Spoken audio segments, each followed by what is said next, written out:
Kisah seorang tukang kayu yang mendaki tangga kekuasaan hingga puncak kursi presiden adalah narasi yang seringkali terdengar penuh inspirasi.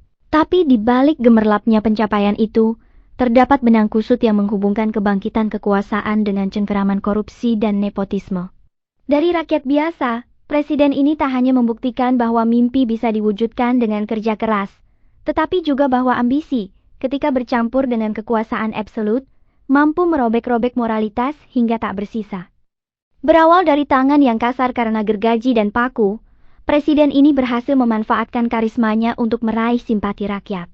Namun, seiring berjalannya waktu, transformasi dari rakyat biasa menjadi penguasa adalah metamorfosis yang memuakan. Kedekatan dengan tanah dan keringat rakyat menguap bersama janji-janji yang dulu dikoar-koarkan dengan lantang. Di balik wajah santun yang pernah terpampang di poster-poster kampanye, kini bersemayam seorang tiran yang terselubung dalam mantel dinasti. Ironi bukan? Dari melayani rakyat menjadi tuan atas rakyat. Dinasti yang dibangun bukan sekadar melanjutkan tradisi korupsi biasa.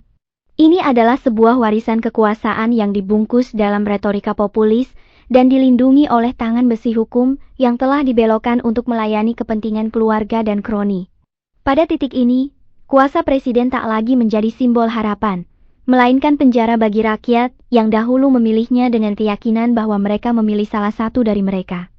Dinasti ini mengubah darah biru menjadi satu-satunya warna yang relevan dalam percaturan politik, dengan presiden sebagai raja tak bermahkota yang mengatur segala-galanya dari balik tembok istana. Dan disinilah letak penghinaan terbesar. Seorang tukang kayu yang dahulu mengerti betapa sulitnya hidup dari tangan yang berlumuran keringat, kini menjual dirinya kepada ambisi yang tak pernah ia miliki saat pertama kali ia memegang palu. Rakyat yang dulu dianggapnya saudara, kini menjadi pijakan di atas panggung kekuasaan. Presiden yang berangkat dari bawah, seharusnya menjadi suara bagi mereka yang tak terdengar, malah menjadi tirani yang bisu terhadap jeritan keadilan.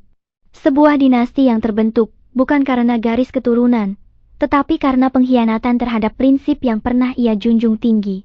Kuasa yang seharusnya digunakan untuk memerdekakan, malah menciptakan perbudakan baru.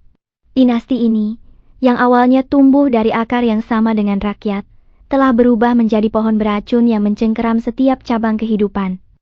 Semakin dalam kita melihat ke dalam, semakin jelas bahwa kebangkitan presiden ini bukanlah kisah heroik yang layak dicontoh, melainkan peringatan bagi setiap orang tentang bahaya kekuasaan yang tak terbatas dan pengkhianatan terhadap asal-usul.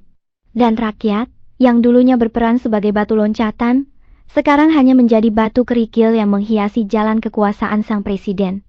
Inilah ironi kuasa, saat seorang tukang kayu berubah menjadi tiran, dan impian demokrasi berubah menjadi mimpi buruk dinasti.